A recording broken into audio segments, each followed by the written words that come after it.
Hey there, I'm Sarah Zarella, a portrait and wedding photographer and your host for Wedding Secrets Unveiled. This is a podcast where we cut through the complexity of wedding planning, leaving you with everything you need to know directly from the industry experts. If you want to simplify your wedding planning while having fun, of course, you came to the right place. Join me while I guide you through your planning, starting from your engagement to your big day where you say, I do. After photographing for the past 19 years, I am sharing with you tips and tricks to cut through the excess noise because I believe from the moment you said yes, your planning experience should be a magical time in your life. Here you will find episodes that are fun, stress-free, and straight to the point with a fresh, honest take on the reality of what you really need to know about planning your perfect day. Let's dive in. Well, welcome back to Wedding Secrets Unveiled podcast, friends. On today's episode, we are going to be talking a little bit about family dynamics, especially when it comes to your guest list, right? So you have the ring, you're planning your wedding, everything is bliss, and it should be bliss, but there's a lot of personalities involved. There's a lot of different family members involved. There's a guest list to think about. How big, how small do you want your wedding? Who's paying for it? And then there becomes the perspectives of the individuals that want to give their thoughts about your guest list. And we create some family dynamics. Today's guest, Margaux Fraise, who's the owner of Harmony Creative Studio, really breaks down some practical tips on how to deal with the complexity of family dynamics when planning your wedding when it pertains to your guest list. So sit back, relax as you absorb a wealth of knowledge as we help you navigate your family dynamic journey. Well, welcome back to Wedding Secrets Unveiled podcast, friends. I'm your host, Sarah Zarella, and today I have a very amazing guest, and we're talking about a very important, I would say, controversial topic a little bit, right? And today we're talking with Margaux. Margaux, for our listeners, can you tell us a little bit about who you are, who you serve, and what you do for your business? Yeah, absolutely. Well, thank you so much for having me today, Sarah. My name is Margaux Fraise. I am a wedding planner based in Los Angeles, California. My company is Harmony Creative Studio. We are a boutique wedding planning firm. That just means that now we service about 8 to 10 couples per year, but I've been in business for over 12 years. So over the last 12 years, we've done over 180 weddings. So over the years, we've seen a lot of weddings, a lot of couples, a lot of families. So that's why I'm really excited to chat today about kind of family dynamics. You said it was a controversial topic. I think it's only become more controversial in the last couple of years as family strife, family dynamics, politics, things like that have entered into the conversation. But there's always been a little family friction, a little family dynamic, woo-wee that has been going on. Because I heard early on in my wedding career, somebody said something to me. They said, weddings make families do the wacky, which is like just the most perfect summation of it, because I have seen the most lovely, otherwise very normal people do some very interesting things when it comes to families, weddings, all of that. So I am really looking forward to getting into this. Yeah, I love the topic. I mean, you being an event planner, right, and doing it for so many years, there's so many things that we could talk about. But I really enjoyed, coming up with this topic with you because I just feel it's there. Everybody has a family, so it's a topic for everybody.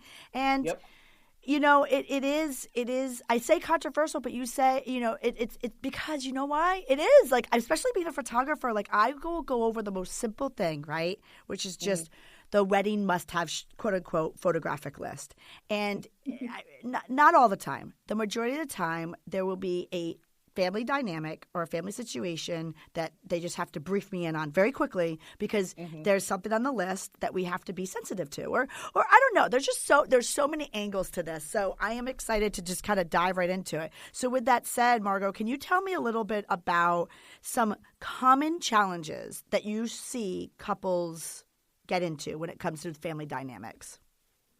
I mean, there's really two major ones that come up. I think the one that kind of goes without saying, especially for kind of our age group, kind of millennial age group, dealing with boomer parents, is divorce, right? More than half of my couples have parents who are divorced. At least one set of parents is divorced. And that is always a really common challenge when everything from who they're inviting, where they're sitting, you were talking about portraits, where they're standing, who can be in what photo is always a challenge, right? Some parents are better than others at keeping their ish together during a wedding. And so that's one, like the divorced parents is like the number one, right? And then the number two family dynamic that I see is that a lot of people have this concept of fairness. They want everything to be very fair between each family, when ultimately that is a lose-lose prospect, in my opinion. But it usually is only driven by one family, right? One family feels left out, one family. And that usually is because these are dynamics that existed before the wedding, right? Every family dynamic, everything that we're going to talk about today. So you as a listener, if you hear nothing else, hear this. Weddings don't make new problems. They are like a vessel and a highlight of existing problems. Like, people think that weddings are so stressful because planning a wedding, there's all these problems. That's not exactly true. The wedding is just a very concentrated, highlighted version of whatever the problem is. So if you have a strained dynamic with your mother for whatever reason, a wedding is just going to take that and put it under a little microscope and see every little dynamic that goes on. So I think that people enter into it like, oh, the wedding's going to cause all these problems. And I, as a wedding planner, have found that that's not exactly true. A wedding just highlights whatever issues were already existing. I just have to say, you kind of just nailed that on the head, right? Yeah. So first off, one of your, first points in regards to somebody, being separated or divorced, can I just tell you, it's very... So when someone tells me, when I'm going through my detail appointment, right, and I'm talking about how your family's set up and how, your family's set up and what pictures you want, when someone tells me that both parents are together on both sides, that is not the exception. Yeah. That is the exception. That is the exception. Which is, that is the exception. I was like, oh, okay, and we move on. So number one, like you said, you're dealing with mixed families and their separation. And you also, I think that's a great piece of advice that you're giving our listeners. So the listeners out there, especially, a lot of you are probably already struggling with this or may struggle with this. The wedding didn't create it. It just, it was there. And it just, you're now dealing with the personalities, right? Right. Because it's really the only situation. Let's say you have other than graduations, really weddings and graduations are the only things where two older divorced people have to be together for the sake of their children. Everything else is, you can visit mom here, you can visit dad here. They don't have to be in the same room. Graduations and weddings are kind of the only thing that they have to be together for. And weddings are a much more complicated dynamic. So there's all these things that come up, and then the feelings get brought up, and everything gets brought up. I think that it's so funny because people are like, well, how do I deal with it? And I was like, I just kind of look around, and I'm like, well, you talk to each other about it. It's so funny you brought that up, because I was going to say that was literally the question I was going to ask you is, how do you typically approach a conversation with couples that potentially feel like they might have some conflicts or difficult family members? Right. I think that I, as a wedding planner, just because I've seen so much of this over the years, I actually approach the very first meeting, the very first, planning thing with the couples the same. Because I'm not going to assume anything about your families, right? So I always approach it from, this is what I have seen will make things go much more smoothly, will make a much more stress-free process for you if you follow these couple simple things at the very beginning of the process. That is the most important thing. You have to do these things at the very beginning of the process, because it is almost impossible to right the ship in the middle of planning. And one of the very first things that I give my couples is a first steps document, and it has a whole bunch of conversations they need to have amongst themselves, that the couple needs to have, and conversations that they need to have with their families. I tell them that they need to have these conversations in a very particular order. They need to have the conversations themselves first to decide what they want. Then they have to talk to their families individually, right? Person A, couple member A goes to talk to their family, couple member B goes to talk to their family, and get kind of the lay of the land. What do families expect? What do parents expect? You know, are they helping to pay? You know, you're talking about finances. You're talking about guest lists. You're talking about their roles. You're talking about how involved they want to be in the planning, in the wedding day. And then once you have, you know, the couple's wants and the family's needs, you know, individually, then you can go into a conversation with everyone together. Where I see a lot of problems is when people skip one of the first two steps, and then they go into this conversation with the families. And if you think your family has some dynamics, then you put it together with another family that has another entirely different set of dynamics, you know, whether you think you know that family or not, because you're marrying into it, you know. So I think that it's a delicate balance of having a conversation and actually hearing the other party, because one of the other problems is mom says she wants X, and then the couples are like, nah, but she doesn't really. Yeah, she does, or she wouldn't tell you, you know? So I think that you have to have, that's my first thing. Like my first big strategy that I employ with my couples is just to have very purposeful conversations at the very beginning of the process, before you do a guest list, before you do a seating chart, before you do your photo list, before you figure out who's walking you down the aisle. You have these conversations with your respective families and together, so that you can all be on the same field. Because when problems arise, most often is when couples get to a certain point and then, oh, mom wants to invite the entire bridge club. I didn't know. That puts a wrench in everything. Well, did you talk to her about it beforehand? Like, I don't know what to tell people. You know, you have to have very solid communication, solid conversations about what people want to happen, what they expect to happen, what they think will happen. That's my top writing piece of advice. And you mentioned a couple of times guest list. That was kind of a common theme that you kept seeing. Are you so you must see a lot of this starting to come out when you do start to talk about a guest list. Yeah, I mean, that's where it starts, right? And I think that people try to start with the guest list again before they have these conversations. So the couple goes into it, I've seen, and they have an idea of who they want to invite. And then they go to the parents, and the parents are like, no, we have to invite so-and-so. We have to invite the neighbor. We have to invite this person who was around when you were a child, but you haven't seen for 20 years. Like, they have different ideas about who's going to be involved in what they consider a special day for themselves as well, not just a special day for you as the couple. Guest list dynamics are things that we have a whole sheet that I upload to our kind of project management thing when we're working with our couples that is all about guest list dynamics, including, because people have a lot of questions, not only with family, but family adjacent people, you know, like friends, godparents, bosses, people that your parents have worked with, you know, all of this. There's family and there's family adjacent. And I always say that you have to have kind of a strategy going in. First of all, you would have hopefully had some conversations about budget and your event expectations. Do you want a small intimate wedding? Do you want a big blowout with 500 people? You know, you as the couple have to make that decision first hand. You have to have that conversation. Then you can turn to the parents and say, we really want to keep things intimate. We really want to have less than 100 people.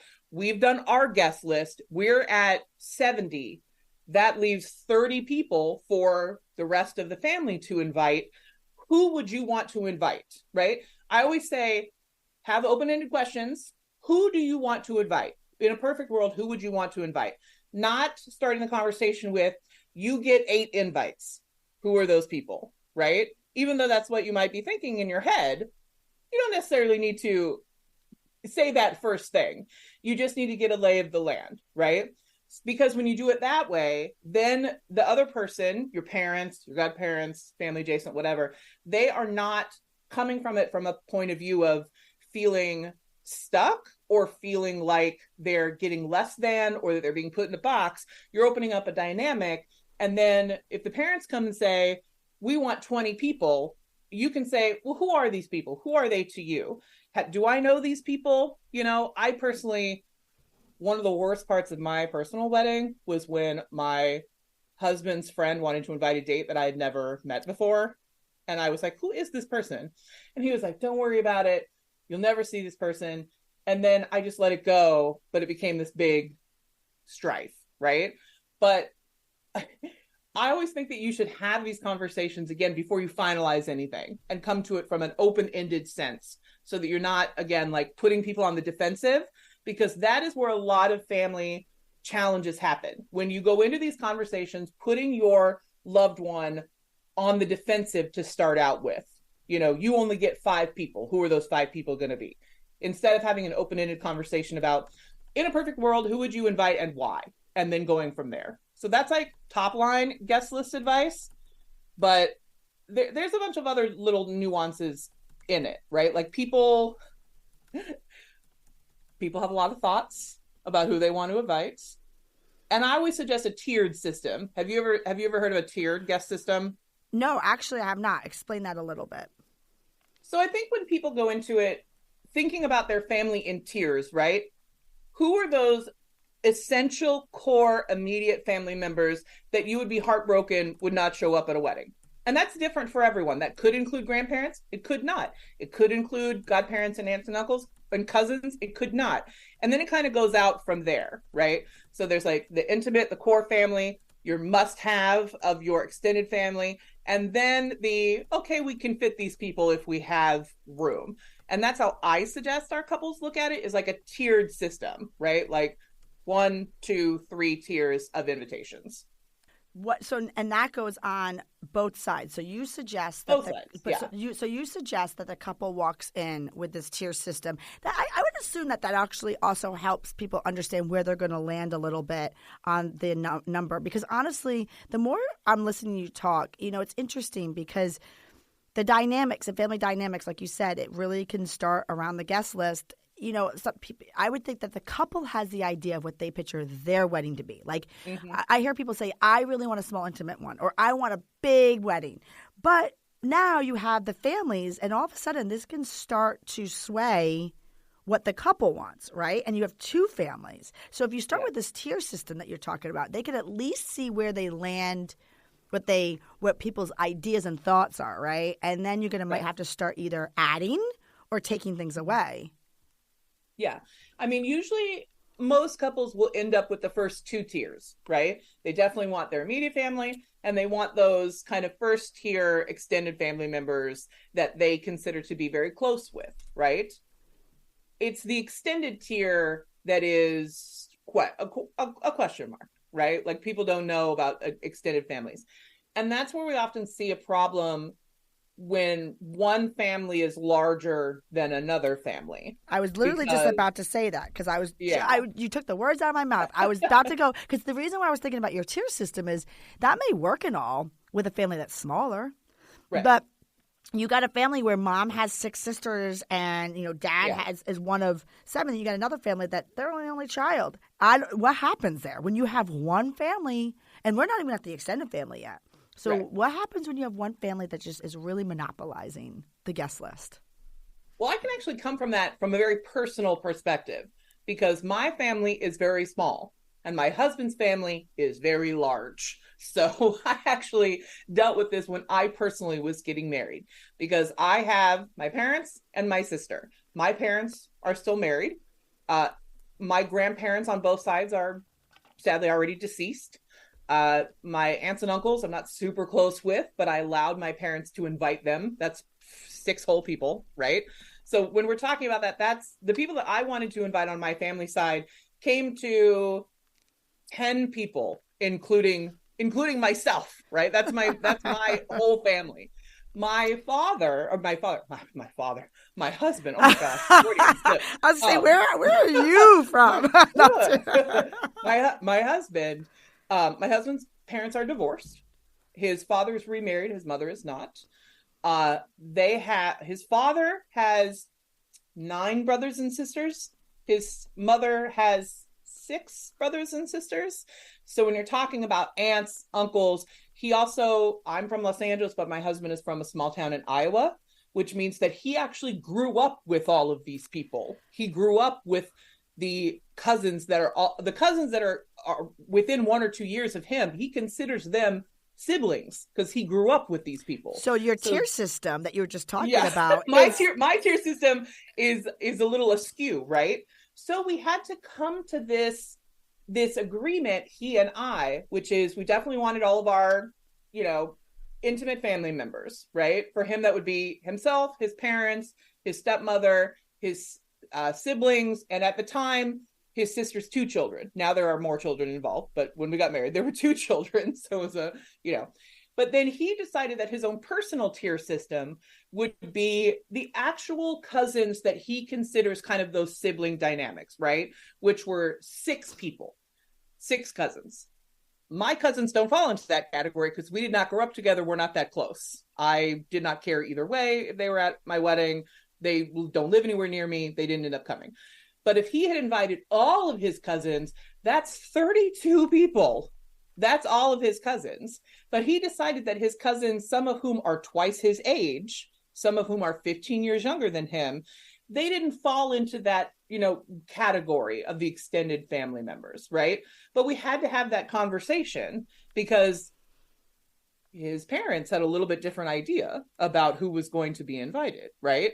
So he and I came to that decision, and then we went into the conversations with our family, like, we really want to have a more intimate wedding. These are the people that we would really love to be there. What do you think about this? And then we got some feedback from his family, and we allowed his dad to invite some more additional family members.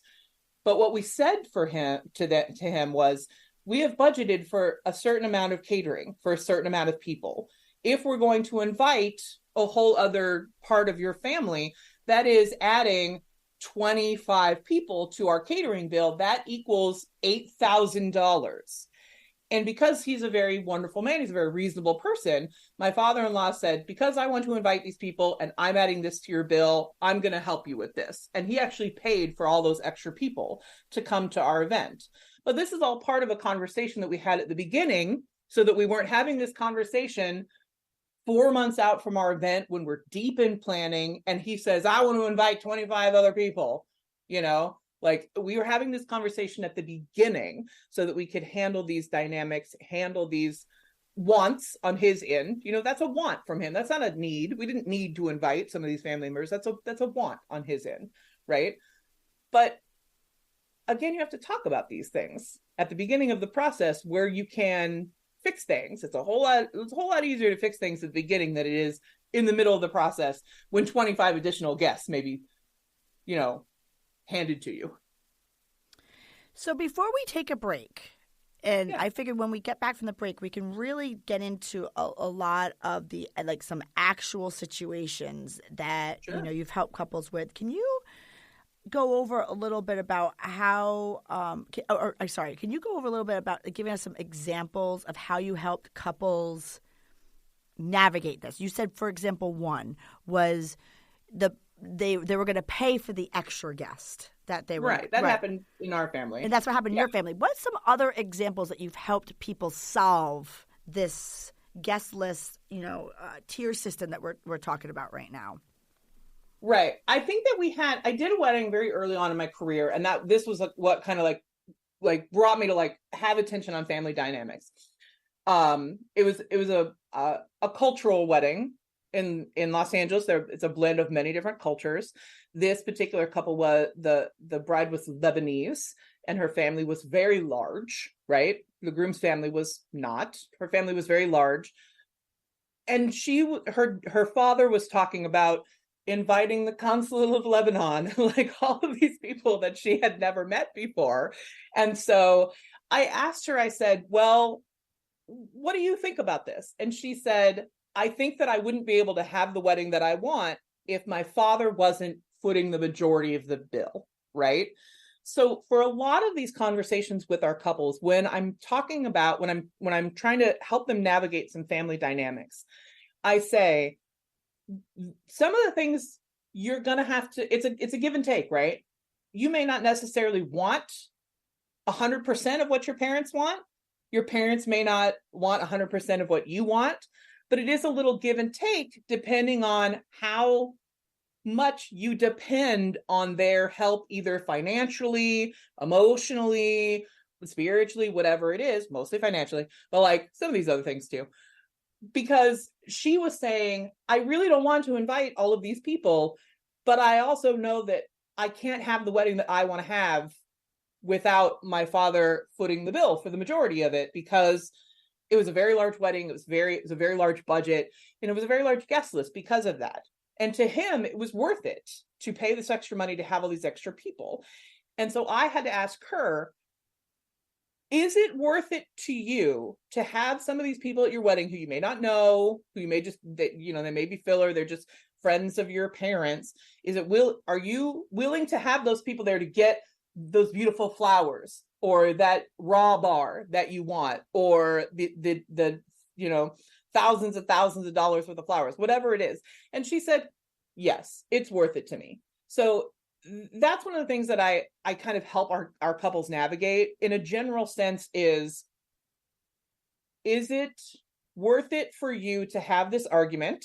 First of all, right? Like, is it worth it for you to have the argument? Or is it something that you are okay with to get the end result that you want? Sometimes the answer is yes, and sometimes the answer is no, right? She could have come back to me, and some of our couples have come back to me and said, we've decided to pay for the entire event ourselves so that we don't have to deal with these things that our parents want that we don't want. We absolutely don't want this, right? And that was a choice that they were making for themselves. One of my couples actually ended up pushing their wedding back a whole year so that they could pay for it entirely themselves, because there was a strained relationship between the bride and her mother, and the bride wanted to be able to call 100% of the shots, right? Well, in order to do that, she had to pay for 100% of the wedding herself. So sometimes it's a give and take. Sometimes you take your parents out of the equation, but when she did that, I said, you're going to have a talk with your mother about this, right? Before you go about this. You can't just call her up and be like, hey, you're out, because again, that's putting your loved ones on the defensive. But I said, you need to call your mother. You need to have this conversation. They had a conversation. Everybody felt good about it. And the planning actually went off very, very well because of that. Because mom knew the parts that she was going to be involved with. And because she had come to this realization that her child was growing up and she was going to pay for this event herself, she kind of took a step back. So from an overall perspective, it's about the push and pull of deciding what you want, what you'd be okay giving up to get what you want. Because like a marriage, right, is a little give and take, is a little push and pull. Sometimes dealing with your family is the same way. And also too, it's like you have to shift your perspective. One of those, the way you look at these, controversial, situations happening. I mean, it doesn't have to be controversial. It's just a perspective. Like you explained about one of your couples where her father really wanted, the city invited. Well, right. Is it important enough to ask him to politely and have a conversation and to remove that, or would you like the flowers, or would you like, because you got to follow the money trail, right? So, right. And also too, you just want to, you might be, or even if it's not the money, it's important enough to make him unhappy, right? So you got to think about that. So yes. What we'll do is we'll take a quick break, and when we get back from the break, I would really like to talk a little bit about actual situations that you have dealt with in regards to how you recommend couples handle situations when a family member or a friend that they're considering inviting has fallen out? Yes, fallen out or not engaged. Also, too, when we get back from our break, I would love for you to go over with the listeners a little bit about how you recommend couples approach their guest list if they have limited space. So we'll do a little bit more of actual hands-on, tangible situations. So we'll come right back after the break. I appreciate you being here. And hey, if you like what you're hearing, I encourage you to check out our website at sarahzarella.com. And don't forget, you can actually subscribe to this podcast wherever you're listening so you never miss an episode. And I would so appreciate if you left a fabulous review on Apple Podcast. Even better, share it with a friend. It's a great way to show your support. And now, let's get back to the episode. Well, welcome back to Wedding Secrets Unveiled podcast, friends. So before the break, we were talking with Margaux. We were going over a little bit about family dynamics, particularly when it comes with the guest list. So with that said, can you tell our listeners a little bit about some practical tips and some examples, I would say, when it comes to the guest list? I was actually thinking over the break a little bit about potential cultural religious differences. I'm sure that happens because we talked about the money trail, but what about the actual beliefs? It's interesting. And I think I'm in a good position to talk about this because I'm in Los Angeles. Los Angeles is a big cultural melting pot. We have done many weddings, 50 plus, where the two parties to the wedding have a different either cultural background, religious background, or they haven't grown up in the same country, things like that. We did a wedding once where the bride was of Chinese descent. Her parents were born in China. She was born in the US. We have a lot of couples that are themselves kind of first generation or second generation American. And their families have very specific ideas about what the wedding should entail, right? There are often religious ceremonies. In this particular case, obviously the Chinese tea ceremony was very, very important to her parents.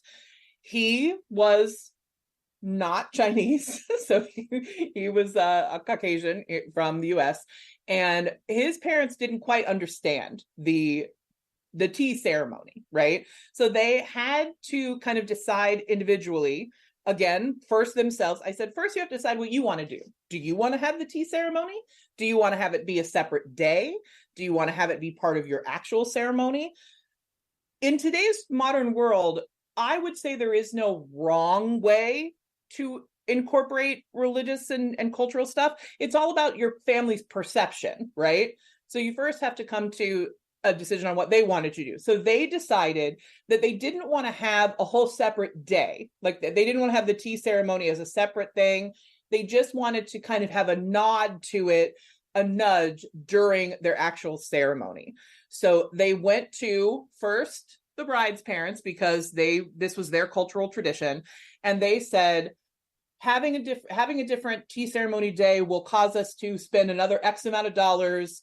There'll be a whole nother guest list. They were getting married at a very expensive hotel resort in Orange County here in California.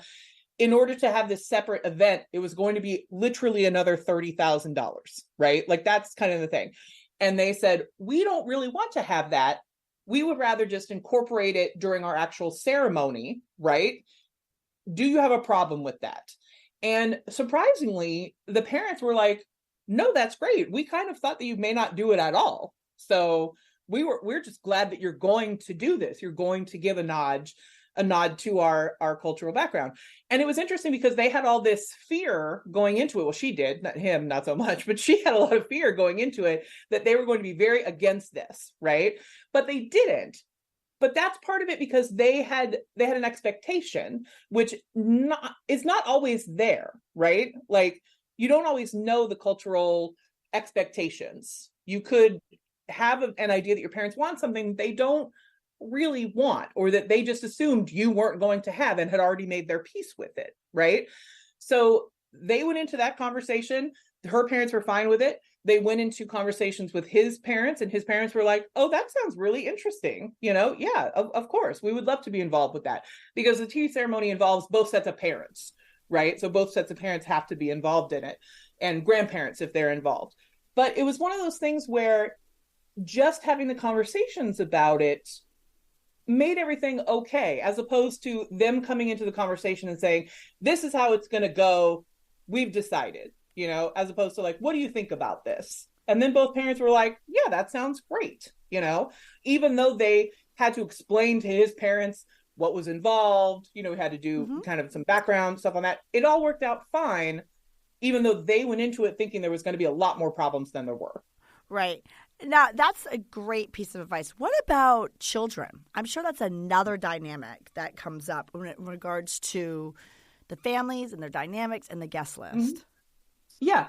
I always tell people, it's up to you to decide. We've had weddings where people 100% did not want children at their wedding. They were like, this is an adults only affair. This is what we're doing.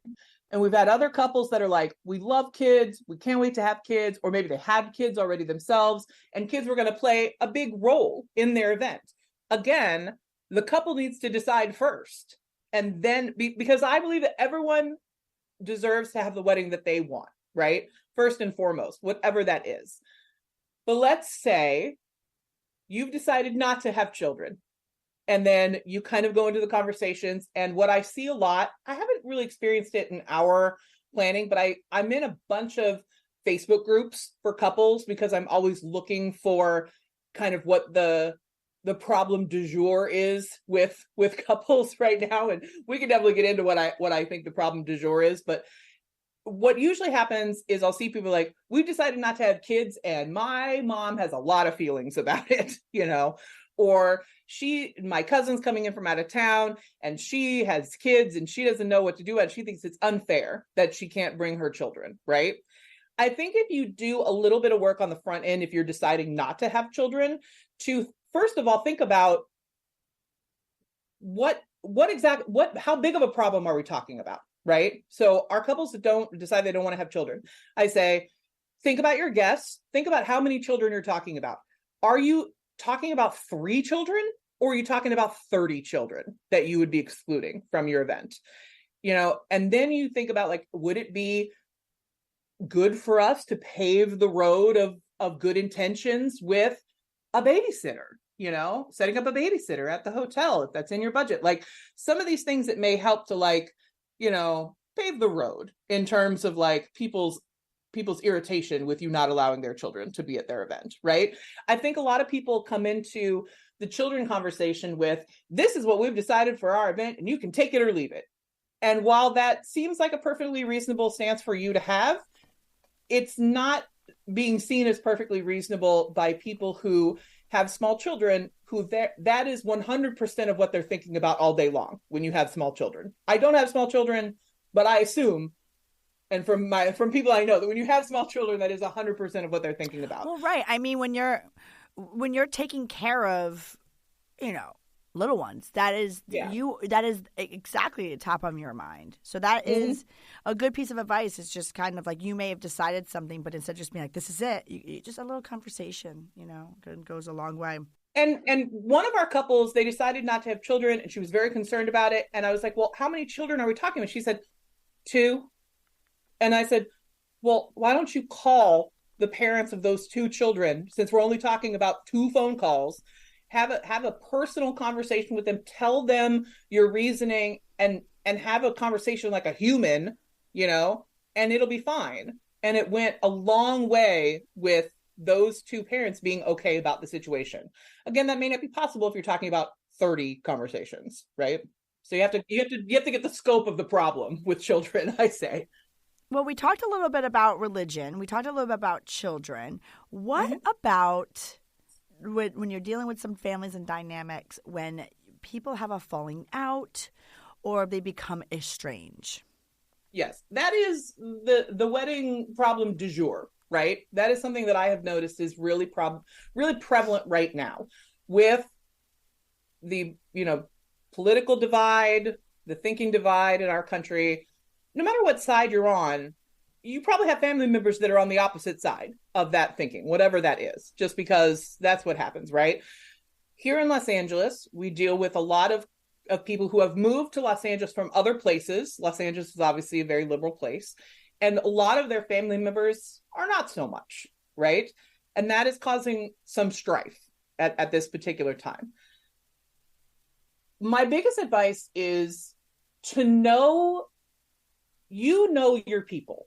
That's like an overriding piece of advice for group dynamics, right? You know your people. Can Uncle Bob keep his ish together for one day? Right? Like, you know the answer to that question. If you're really honest with yourself, you can figure out if Uncle Bob, who may be a little bit estranged, but can Uncle Bob keep his stuff together for one day?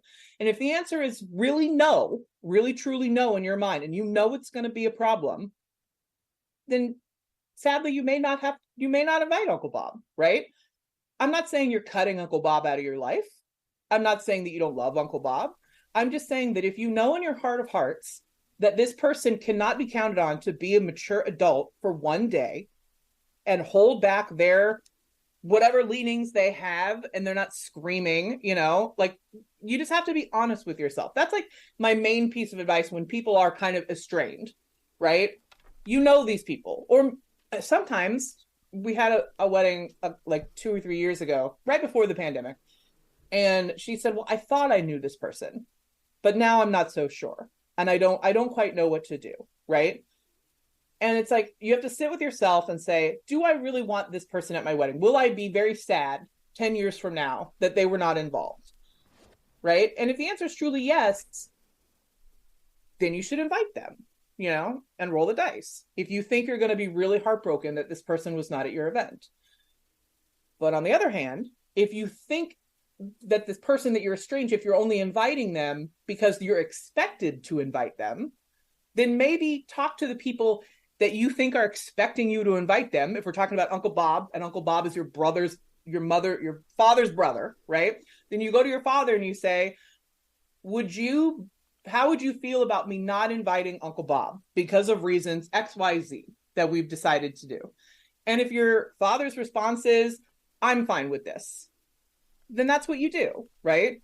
But if your father's response is, I'd really love to have Uncle Bob, whatever, then you have a deeper conversation about it.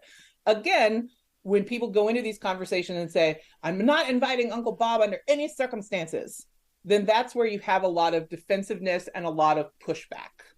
Right. And then also, too, in regards to dealing with some situations where someone assumes that they're being invited to the wedding, versus they're not included into that guest list. That kind of goes hand in hand with what you were just saying. So how do you recommend where, like say you were just talking about, someone assumes that they're going to be invited, or, what do you recommend in situations, and how do you deal with a situation like that?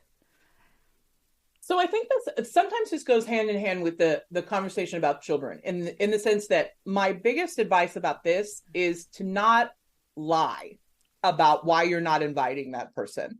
Ooh, good tip. Good tip. Tell us why. The number one reason is families talk, right? If you have told, cousin Susie that she's not going to be at your wedding because there's, the old Friends episode, there's limited space in the hall. And then, other cousin Mary Jane comes to the wedding and that is not the case, Susie's going to find out about it, right? Like, same thing with children. Don't lie and say your venue does not allow children if that is in fact not the case, because it will be found out and it will become a bigger problem down the line. Oh, also too, just a hard tidbit right here. Like, don't lie about that, because all of a sudden, like, Uncle Joe is going to see another picture at that venue where there's children there. So you're right. You just have to lead forward. It's a hard truth. But you just have to lead forward with the conversation. Yeah. When I see that advice on all these Facebook groups, I have to pipe up, because people are like, well, just say that the children can't be there. And I was like, do you really want to be found out 1 week before the wedding that that's not the case? And then that person is real pissed, So it's always a lot easier to have a conversation that involves not the real emotional whatever reason that you may not be inviting this person, But if it is space, then that's the reason, right? If it is that you are trying to be fair to your partner's family and they don't have a lot of extended relatives and you're kind of keeping the guest list small, then say that, you know? What I also recommend is if it's someone that really feels like they should be involved, if it is someone that really feels like they want to celebrate with you, make some plans to celebrate with that person, right? Like they only want to be involved. They feel a little left out. So let them know, hey, I understand, you know, it sucks that we can't invite everyone that we want to invite. You know, I would love to get on the calendar and you know, come and stay at your house for a weekend and like celebrate it, like whatever it is, right? Because the only thing is that they're feeling left out. So if this person is actually important to you and they just can't come to the wedding for whatever reason, then try to make a point to celebrate with them individually so they still feel part of the process. That's a great piece of advice right there too, because like you know, obviously, you know, the topic that we're talking about today is family dynamics, and you know, especially when it pertains to the guest list. But you know what? It sounds like a common theme of some practical advice that you've been giving your couples and that you're sharing with our listeners is a lot to do with communication. And when you have that communication and you really find out why somebody, you know, wants to be involved or why someone wants to include somebody or why they want this guest list to be this big, you can find an answer. Sometimes it doesn't have to be from the wedding day. So if someone's just feeling a little left out and they just value you but they're just not available to come to this wedding, whether it be a budget or size or just they just didn't make the list, because sometimes what people don't realize is once you start inviting one person, you have the other side of the family too. Like you start opening up that floodgates and it goes to your tier system that you explained. Yeah. So you got to be careful. So maybe just like you said, like, you know, figuring out a solution that doesn't have to do with the wedding day, like hanging out with them later on, getting on the calendar. Great piece of advice. All right, Margaux. So it's time for a wrap-up question. I could sit here all day and chit-chat. What final 3 pieces of advice would you have with someone struggling with their family and in-laws during the wedding planning journey? Well, again, I think it does go back to communication. That's always my number one. Number one tip is communication, right? Because without communication, you're doing a lot of assuming, you're filling in a lot of the gaps with anxiety, right? Why don't you just have the conversation as opposed to feeling anxious about it, right? 9 times out of 10, it will make it better. In those few instances, it doesn't. At least you'll come away with more information to help you make a decision. So communication is definitely one. The second one, I don't want people to gloss over the fact where I said, first, you have to talk to your partner and come into your event as a united front. One of the key ways that I see people being influenced by their family or outside factors is when they are not very clear with their partner about what they want and come into the conversation as a united front. So I definitely didn't want people to like gloss over that. I wanted to mention that again. That is key. That is the very first thing you should be doing, right? People think they have to have a conversation about everything, every little piece of everything. And in reality, in the beginning, you just have to cover those points of like, very overridingly, what kind of wedding do you want? Where do you want it to happen? Who do you want to be there? What do you want the feeling to be? It can be as loose as, we know we want our wedding to be in Philadelphia. We know we want it to be in the summertime. We know we want it to be a big blowout with everyone we know. And that's it. That could be all the information that you have. But then you let those key things that you have come as a united front, you let that inform all of the other decisions. So that's the second thing, coming in as a united front. And then the third thing is knowing your people, right? People always ask me I've made the decision as a wedding planner not to handle the RSVPs, which a lot of wedding planners do. And when couples ask me why they don't do that, my answer is very simple, because I don't know your people. I don't know if you care that I have not received an RSVP from cousin Susie. I don't know that. Only you know that.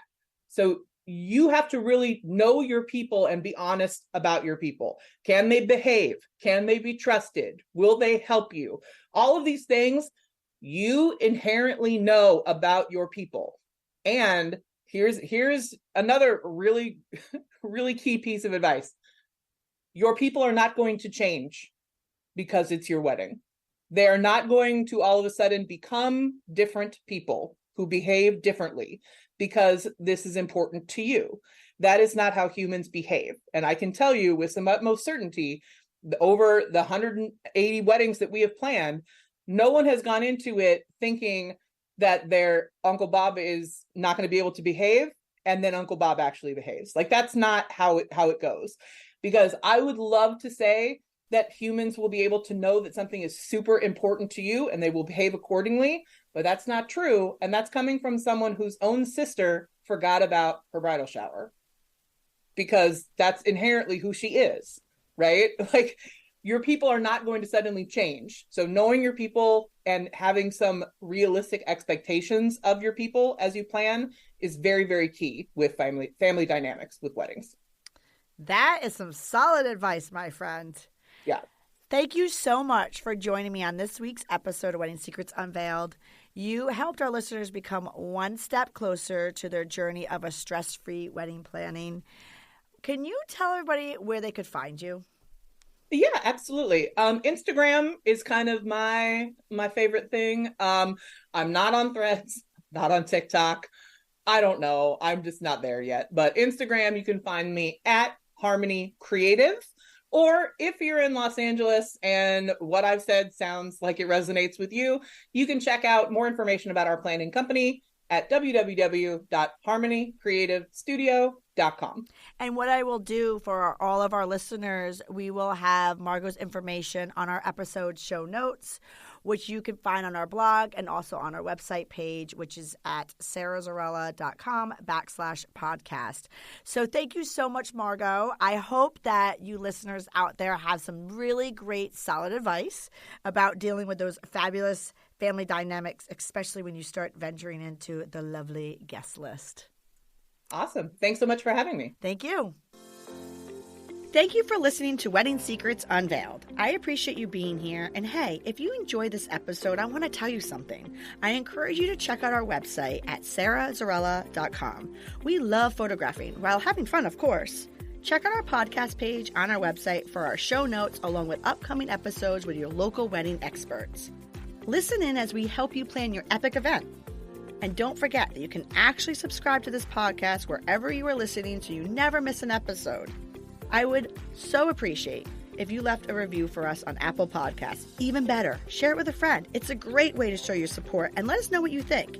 If you know any wedding experts that would like to be a guest, we have a link directly on our website where they can let us know. Thank you for listening.